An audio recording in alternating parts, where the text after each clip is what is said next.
Idul Fitri tadi.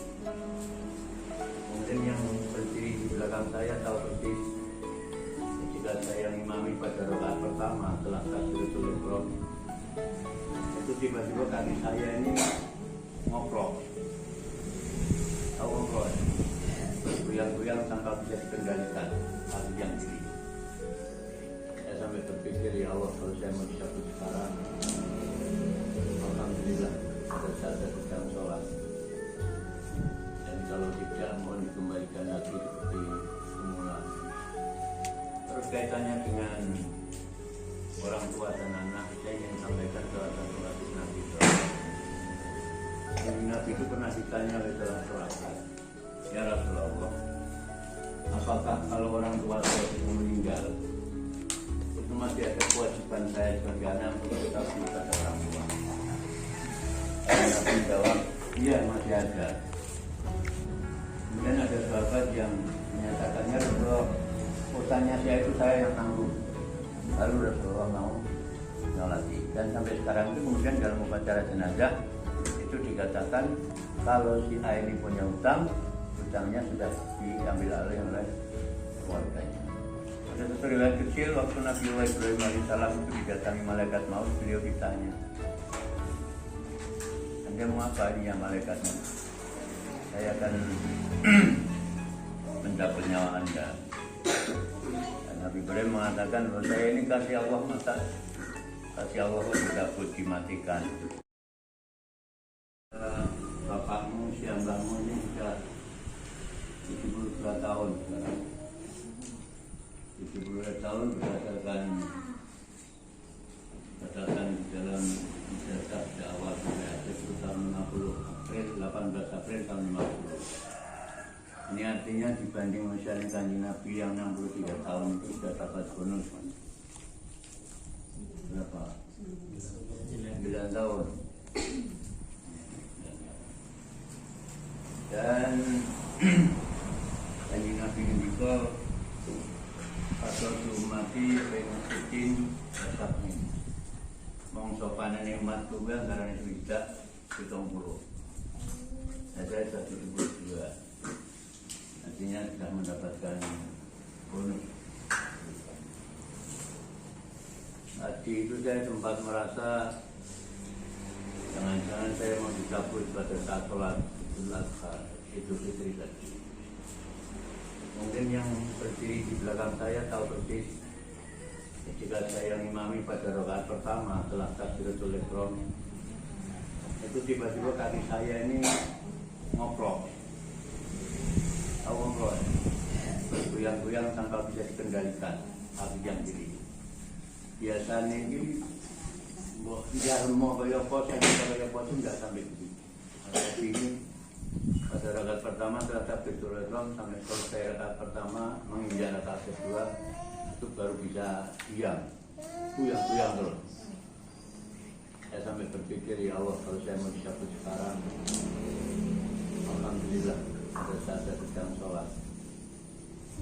Dan kalau tidak, mohon dikembalikan lagi seperti semula. Dan itu baru rakaat kedua, ngoplok itu liren. Maka saya tadi begitu khutbah selesai dan lalu bersalaman, saya langsung ambil kursi itu. Saya duduk di kursi dan sampai salaman selesai. Jadi mungkin ini sudah menunjukkan tanda tangan mendengarkan teman, kok bagus teman salaman pun jago kursi. Itu benar-benar saya menjaga kalau saya berdiri mungkin tidak sempat kita sholat. Terus kaitannya dengan orang tua dan anak, saya ingin sampaikan salah satu hadis Nabi. Nabi itu pernah ditanya oleh dalam surat, ya Rasulullah, apakah kalau orang tua saya sudah meninggal, itu masih ada kewajiban saya sebagai anak untuk tetap pada orang tua? Nabi jawab, iya masih ada. Jadi ketika orang tua sudah meninggal, ini tentu menurut paham Ahlussunnah wal Jamaah dan didukung oleh hadis Nabi, itu masih ada kewajiban anak berbakti pada orang tua. Jadi bakti kalian pada orang tua itu tidak hanya waktu orang tua masih hidup, sampai orang tua meninggal pun masih ada. Kemudian Kemudian Nabi menjawab, ada 5 hal. Yang pertama adalah doa'u wal istighfar lahum. Yang pertama ndongake wong tuane, terus disambung meneh njaluk ngapura. Ndongake kan njaluk ngapura itu ada bedanya ya. Nek ndongake muga-muga wong kula dipun lebetaken wonten ing swargane Allah, muga-muga tiyang kula ten alam barzah diparingi kenikmatan, kenyamanan, nikmat kubur. Itu ndongake. Termasuk ketika sholat jenazah itu kan seluruh aktivitas sholat jenazah itu punya doa. Kemudian kalau istighfar, jaluk ngapura itu ya mudah-mudahan dosa orang tua saya diampunkan oleh-Mu ya Allah. Kesalahan-kesalahannya dimaafkan oleh Engkau ya Allah. Jadi yang pertama dari melakukan dan memohonkan ampun kepada Allah. Kemudian yang ketiga, wa infadu adihima. Kalau orang tua punya janji, punya sesuatu misalnya apalagi kaitannya dengan Allah yang belum bisa dilaksanakan, itu anak berwajiban untuk melaksanakan kalau anak itu mampu. Kalau misalnya orang tua daftar haji belum tekan wayah mangkat tapi kejadian mati, itu anak harus membaca hajikan orang tua. Dalam bahasa agamanya haji niabah, tapi dengan umum masyarakat haji bacal atau lebih haji amanat. Tapi dalam bahasa fikih haji niabah, niabah itu pengganti sama itu. Atau orang tua mungkin sudah punya niat mau umroh, umpamanya daftar ke untuk wayah mangkat dikundur dhisik. Itu anak harus berusaha bagaimana dapat niabah. Atau mungkin orang tuanya punya utang, itu anak juga wajib menanggung utang orang tua. Jadi mengambil alih utang itu. Sebab zaman Kanjeng Nabi biyen ana wong utang mati, itu Kanjeng Nabi ora kersa nyolati. Sampai sholat itu ada yang menanggung, ada ikrar. Di pernah Rasul itu menolak nyolati mayat yang disinyalir banyak utang. Kemudian ada sahabat yang menyatakannya Rasulullah, utangnya saya itu saya yang tanggung. Lalu Rasulullah mau nyolati. Dan sampai sekarang itu kemudian dalam upacara jenazah itu dikatakan kalau si A ini punya utang, utangnya sudah diambil alih oleh keluarganya. Wa infadu asihima. Yang ketiga, yang keempat, wasilaturahmi allati la tusallu illa bihima. Menyambung kekerabatan yang kekerabatan tidak mungkin ada kecuali dengan adanya orang tua itu. Jadi dulur-dulur kadang-kadang sing asale iki mergo ana wong tua kuwi, itu harus tetap disambung oleh anak-anak oleh cucu. Kalau biar ada nih sampai kabupaten Bogor, apalagi kalau itu masih dekat. Jadi silaturahim itu sesuatu yang sangat penting karena dengan silaturahim Nabi menjanjikan umur seseorang akan bisa diperpanjang, rezeki orang akan bisa diperluas. Itu fal yasil rohimah. Lakukan kegiatan silaturahim, jangan sampai memutus. Kemudian selanjutnya setelah silaturahim ala silaturahim wa ikramu sadiqihim. Anak itu harus memuliakan orang yang pernah menjadi sahabat orang tuanya. Orang tuanya tahu jadi konco raket. Kadang-kadang ada gue sedulur senajan asale wong liya. Itu ketika orang tuanya mati, anak harus memuliakan sedulur yang ketemu tua itu.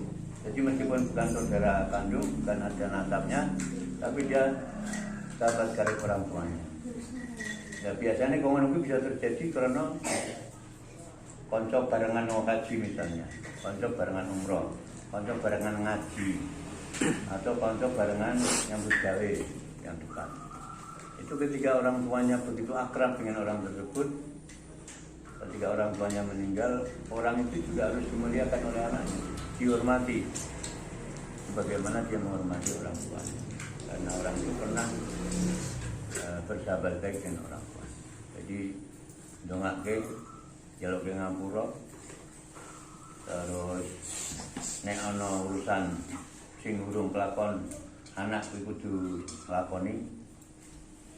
Kalau silaturahim aja ngantek putus dan memuliakan sahabat atau kawan karib orang tuanya. Ini tentu hal yang pokok. Kami itu tentu ada hal.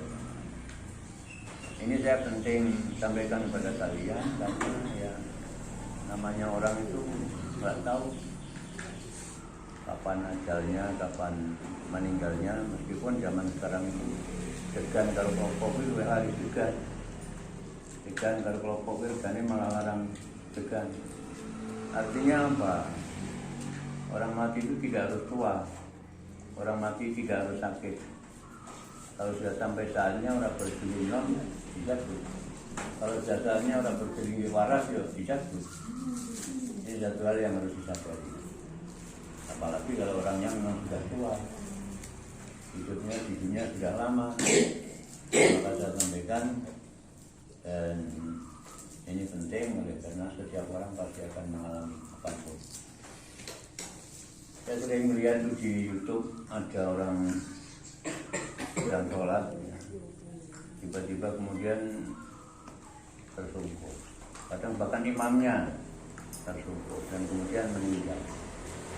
Itu kata orang-orang yang tahu adalah sebuah kematian yang dirindukan. Jadi mungkin agak aneh, kematian kok dirindukan. Dirindukan itu karena suasananya itu suasana yang sangat bagus. Suasana sedang mengabdi pada Allah, suasana sedang menyembah Allah Al-Khaliq. Tiba-tiba Allah ngerti kemudian dicabut. Itu orang mengatakan kematian yang dirindukan. Dan saya itu tadi hampir-hampir saja merasa seolah-olah jangan-jangan dia dicabut pagi hari ini. Dan kalau toh iya, tidak masalah kan? Ada satu riwayat kecil waktu Nabi Ibrahim AS itu didatangi malaikat maut, beliau ditanya, Anda mau apa ini ya malaikat maut? Saya akan mencabut nyawa Anda. Dan Nabi Ibrahim mengatakan bahwa saya ini kasih Allah, masa kasih Allah kok dicabut, dimatikan. Yang kemudian malaikat lapor pada Allah, ini kasih panjenengan, Nabi Ibrahim tidak mau dicabut nyawanya ya Allah. Kemudian Allah jawab, kamu kembali kepada Ibrahim, katakan, masa seorang kekasih nggak mau ketemu dengan kekasihnya. Jadi logikanya itu dibalik. Masa kekasih Gusti Allah kok orang ketemu karo Gusti Allah. Akhirnya malaikat kembali lagi pada Nabi Ibrahim. Allah mengatakan, masa seorang kekasih kok nggak mau ketemu dengan yang dikasih, yang asli. Kemudian saat itu juga Nabi Ibrahim mengatakan, ya oke lah kalau begitu saya siap untuk dicabut nyawanya sekarang. Ini apa artinya? Artinya jangankan orang awam biasa, seorang Nabi, seorang Rasul pun ketika sudah sampai saatnya juga harus menerima ajal itu. Nah ini yang dapat saya sampaikan. Ya tetap saja kita mohon pada Allah mudah-mudahan panjang umur. Tapi panjang umur itu pun masih harus disertai dengan dalam keadaan sehat. Karena tidak ada artinya orang panjang umur tapi tidak sehat. Malah menyusahkan awak sendiri, menyusahkan sing waras. Sehingga kalau kami minta panjang umur itu harus disertai dengan permohonan dalam keadaan sehat walafiat. Saya dulu pernah kawan ke seorang kiai di Rembang bersama teman-teman kepala madrasah diniyah. Salah teman itu minta didoakan semua untuk panjang umur. Saya malah agak dimarahi oleh kiai yang saya tawani. Beliau mengatakan, "Loh, Anda itu mau minta panjang umur berapa? Kalau nanti dikasih umur sekian ratus tahun, misalnya mau?" Serentak mengatakan tidak mau. Ternyata minta panjang umur itu juga harus jelas atasannya sampai kapan. Karena kalau terlalu panjang juga repot. Sesuai sopo kan serembian nusuk barang orang mati itu malah awal itu repot, sing urip ya repot. Kalau toh kita mohon panjang umur, ya pasti disebabkan maksud Yasin, pertama mohon dipanjangkan umur itu juga mohon panjang umur dalam keadaan sehat walafiat dan umur itu digunakan untuk ibadah pada Allah Subhanahu. Jadi biasa mengalir saja. Allah mau kasih kita umur berapa? Terserah Allah, karena Allah yang punya otoritas, Allah yang punya. Itu saja. terima kasih. Mudah-mudahan ini bisa menjadikan tambahan wawasan bagi kita semua. Assalamualaikum warahmatullahi wabarakatuh.